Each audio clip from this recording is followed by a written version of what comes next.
So a couple weeks ago, I showed you guys the beginning of the repairs that we were trying to do for Zone 6. Now, since then, we have managed to fix the rest of the leaks right here. As you can see, we actually replaced the entire coupler that was right here, along with replacing the crimp down hose clamp with a screw down hose clamp right here. And then this mystery T right here got a new plug on the top right there. And I actually do still have the old plug sitting here in the shed, and it's made of metal, which I found pretty cool, although I'm not entirely sure what the point of the holes on it are. But either way, this entire part of Zone 6 has finally been completely repaired and there's no more leaks. So all that's really left to do on this zone is replacing this head right here. And as you can see, I've already got it dug up for you guys, but you can see that it is sticking up.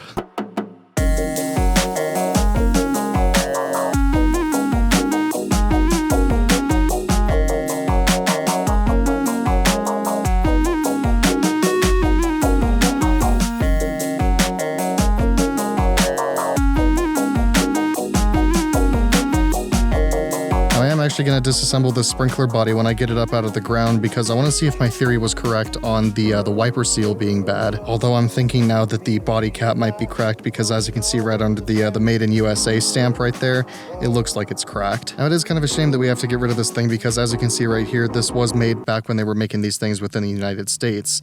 And as you can see on the new one here, they no longer do that. But anyway, since the hole is already dug, all I have to do is unscrew this thing and take it up out of the ground.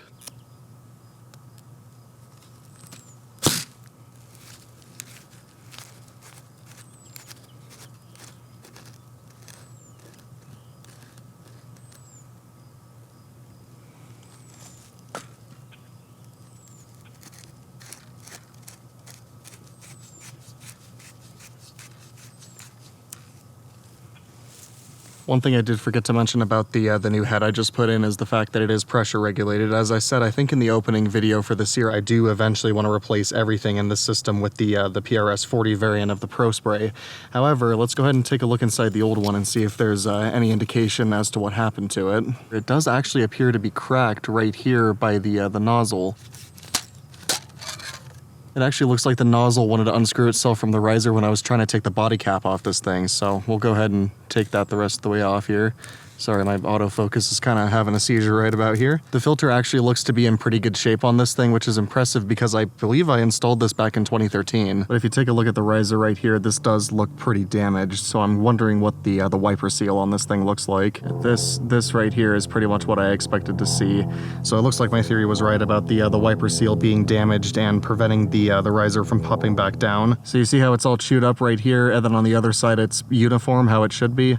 This is why the riser was sticking up on this head, and I actually do think I had this issue last year and just never ended up fixing it. The body cap does have a nice big crack on it right here, and I'm sure that didn't help the performance of the sprinkler either. So since the line doesn't really need to be flushed, I'm just going to go ahead and lift the riser up with the flush cap, and then go ahead and unscrew the flush cap,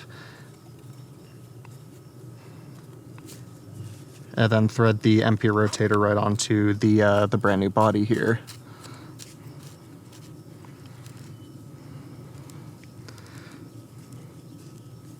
I'll try to line up the left stop the best I can. However, it's been a while since I've done this, so I might have it backwards, but I think now with the notch on this side of the head right here, it'll give a 180 degree pattern right where I want it. Check it out, guys. There's our brand new Pro Spray PRS 40 with the already existing MP 2000 right on top of it. As I mentioned earlier, I'm pretty sure that nozzle is 10 years old, so the fact that it still works is actually pretty impressive, and it looks like the old body just actually got hit by something. So if that never happened, that would probably still be in service too. But regardless, now we have a pressure regulated head here. And before we go ahead and bury this, I'm actually going to test it to make sure nothing's leaking. There's a cat.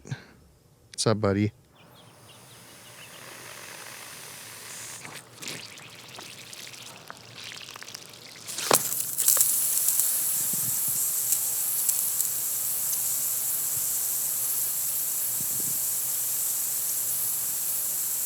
So it looks like we were actually pretty close with the arc here. It just needs to be rotated just a little bit.